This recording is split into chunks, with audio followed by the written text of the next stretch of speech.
Sains versus wahyu ataupun sains dan wahyu. Sains merupakan info dan penemuan yang lahir dari data dan penyelidikan. Sementara wahyu merupakan pengajaran dari iterasi seperti kitab dalam agama Kristian dan Al-Quran bagi umat Islam. Beberapa iterasi atau medium lain seperti dari agama Hindu, Rishi atau orang suci yang menerima wahyu dari pendalaman spiritual dalam diri mereka. Serta agama Buddha yang mempercayai bahawa wahyu merupakan sesuatu yang ada di minda setiap orang. Kiasan pemikiran dan penguasaan minda menjadi kepercayaan pegangan dan membentuk kesatuan agama. Antara fenomena yang dipersetujui oleh setiap agama tersebut adalah kewujudan roh sebagai teras tubuh dan bukan hanya biokimia otak yang melibatkan reaksi otak serta pergerakan. Beberapa fenomena dan penjelasan lain akan disampaikan oleh sahabat saya sebentar lagi. Mari kita lihat.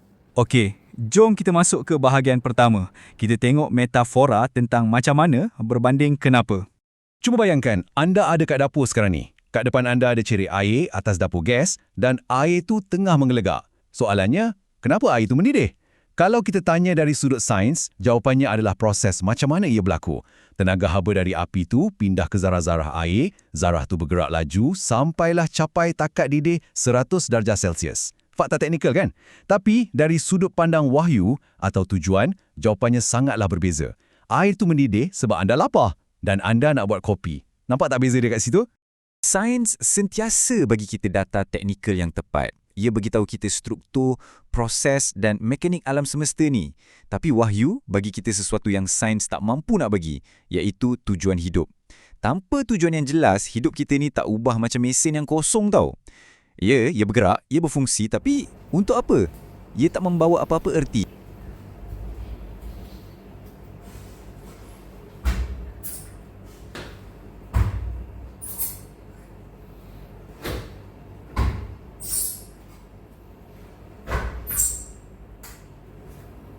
Seterusnya, bahagian kedua, kita lihat wahyu sebagai manual kehidupan.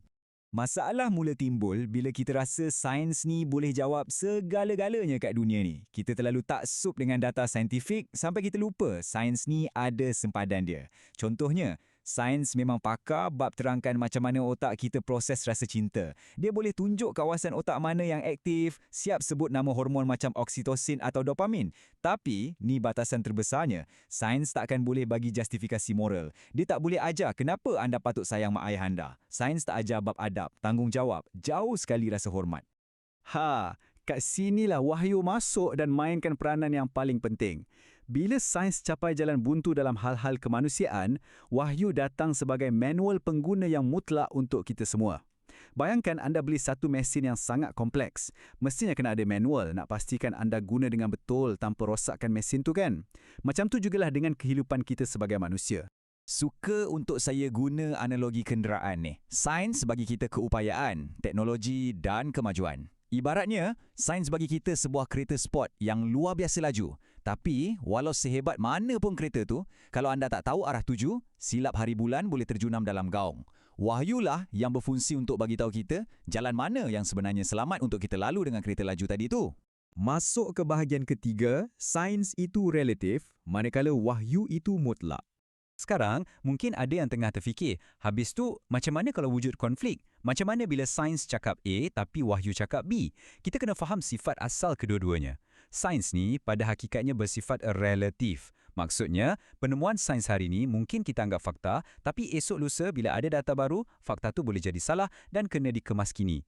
Sebaliknya, wahyu ni mutlak. Kebenaran dia tetap, tak berubah-ubah ikut zaman atau penemuan baru sebab ia datang dari pencipta alam ni sendiri. Jadi, kalau anda nampak macam ada percanggahan antara kedua-duanya, janganlah cepat sangat melompat buat kesimpulan. Biasanya, percanggahan ni jadi atas dua sebab je. Sama ada sains tu sendiri belum ada data yang cukup lengkap untuk faham fenomena tu sepenuhnya, atau kita sendiri sebagai manusia yang dah salah tafsir maksud sebenar yang cuba disampaikan dalam wahyu tu. Akhir sekali, bahagian keempat.